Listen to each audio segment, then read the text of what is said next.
Okay, let's jump right into this explainer and take a look at how a rock band, famously known for their absolute over-the-top illusions, somehow redefined authenticity in the music industry. We're talking, of course, about KISS. This is a band that painted their faces, strapped on massive platform boots, breathed literal fire, and yet they somehow managed to tap into a deeper, truer connection with their fans than almost anyone else in the 1970s. So the big question is, how does a group built entirely on artifice create something that feels so incredibly real? Well, a classic KISS show was, as one observer pretty flawlessly put it, a combination of Halloween, the 4th of July, and a trip to the circus. I mean, it was loud, it felt dangerous, and it was deliberately designed to just overwhelm your senses. But this spectacle wasn't just mindless noise, right? It was actually a highly calculated machine, completely engineered to convert casual listeners into absolute die-hard fanatics. So here is our roadmap for today. 1. The ultimate live spectacle. 2. Constructing the comic book persona. 3. The grassroots KISS army. 4. Saving Casablanca Records. And 5. The illusion of alive. We're going to completely deconstruct their legendary success and, believe it or not, we'll even bring in a 1930s German philosopher to help explain exactly why this crazy spectacle worked so brilliantly. All right, Section 1, the ultimate live spectacle.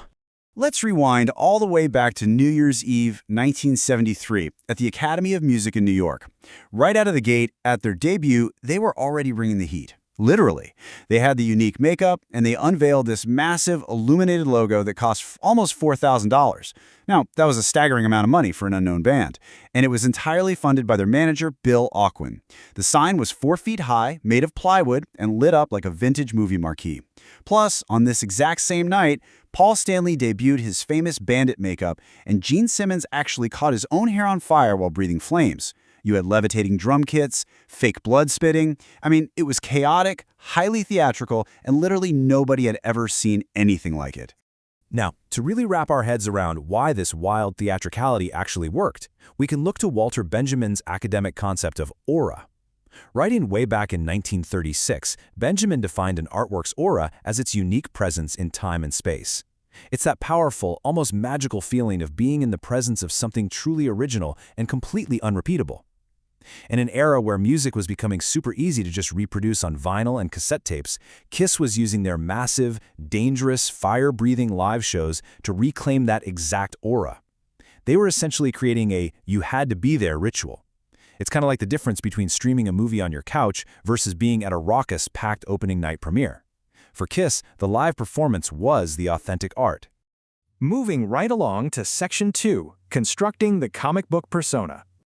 So in the early 70s, the glam rock scene, think of bands like the New York Dolls or David Bowie, they were using makeup and androgyny, but with a really heavy dose of irony. They were constantly winking at the audience, using these spectacular outfits to playfully question conventional gender and identity.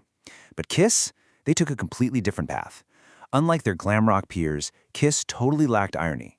They treated their comic book alter egos with an absolute, unblinking dedication. There was zero winking at the camera. They were building a larger-than-life fantasy, and they fully, 100% committed to the bit.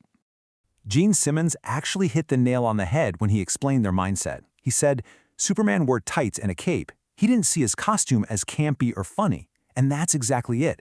They didn't view themselves as some campy rock band. They saw themselves as universal, larger-than-life superheroes modeled right out of comic books and Walt Disney. By refusing to ever break character, like literally refusing to be seen in public without their makeup, they supercharged their own myth. They weren't just playing characters anymore. They essentially became them. But, superheroes need citizens to protect, right? Which brings us to Section 3, the grassroots KISS army. Here is where their business strategy gets really fascinating. At first, KISS's music was either totally ignored or just outright mocked by mainstream music critics. They could barely get a single spin on the radio. So because they couldn't get the traditional gatekeepers on board, they just bypassed the major cities altogether. They packed up their explosive spectacle and brought it directly to working-class, small-town America. We're talking ice skating rinks, cafeterias, tiny local theaters, basically any off-the-map town that would open its doors to them. Long before the internet let independent creators build audiences online, KISS was doing it the hard way, in person, one cafeteria at a time. They brought that legendary aura directly to the kids who couldn't afford a ticket to the big city arenas.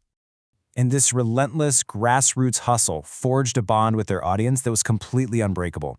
For example, back in 1975, two fans in Terre Haute, Indiana, relentlessly badgered a local radio station to play KISS, which eventually led to a massive sold-out show there. And that specific moment sparked the official KISS Army. Thanks to this unbelievable grassroots push, the KISS Army swelled to 100,000 members by 1978. Just to put that into perspective, that fan base was generating a mind-blowing $5,000 a day in album and merch sales. These weren't just casual listeners, they were dedicated foot soldiers for the band. But behind all this hype, things were pretty terrifying. Section 4, Saving Casablanca Records. The band was signed to Casablanca Records, which was founded by Neil Bogart. And by 1974, that label was staring down the barrel of total financial ruin. They had just released an audio album of Johnny Carson's Tonight Show highlights that flopped so disastrously it essentially tanked the label's finances. Record distributors were literally mailing back boxes of unsold inventory. And at the exact same time, KISS's first 3 studio albums, despite this incredible live following they'd built, had barely moved the needle commercially. The records just sounded flat and lifeless compared to the energy of the live show. So they were completely out of money. The situation was entirely do or die. The stakes were so incredibly high and the label was so flat broke that manager Bill Aucoin personally fronted $300,000 of his own money to keep the band on the road for their Dress to Kill tour. Let that sink in for a second. $300,000 of his own cash, out of pocket, just to keep the dream alive and keep the band in front of the audiences that adored them. So the label desperately needed a Hail Mary pass to avoid total bankruptcy. They realized their only real asset was that live, Walter Benjamin-style aura we talked about earlier.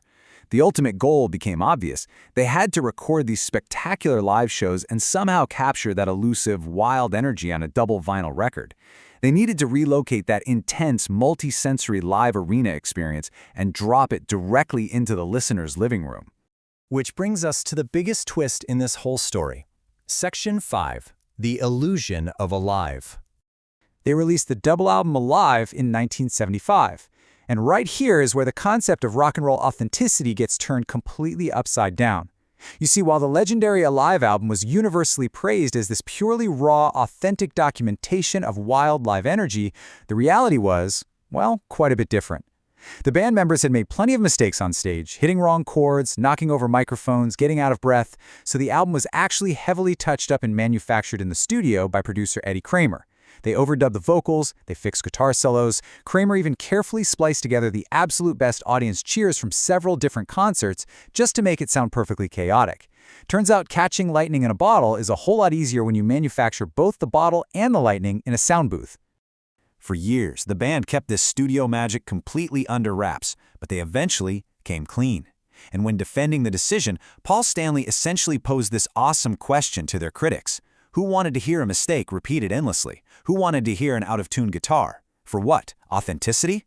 They actively chose to sacrifice technical authenticity in order to perfectly deliver the feeling and the aura of their live spectacle. They essentially manufactured the flawless live experience inside a recording studio. Well, the gamble paid off. Massively. While the first 3 studio albums barely made a dent, Alive absolutely exploded. It hit number 9 on the Billboard 200 and stayed on the charts for a staggering 110 weeks.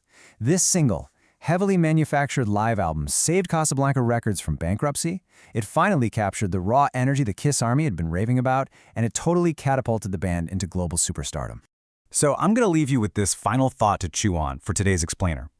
KISS built an absolute empire on an ironclad commitment to a comic book illusion, and their most authentic live album, it was heavily manipulated in a recording studio. But if entirely fabricated personas and a heavily doctored album can create the most genuine, passionate fan connection of the 1970s, if the audience genuinely felt that aura, what does authenticity actually mean in the age of entertainment? Because sometimes, knowing exactly how to craft the perfect illusion is the most authentic art of all. Thanks for tuning in, and keep questioning what you see and hear.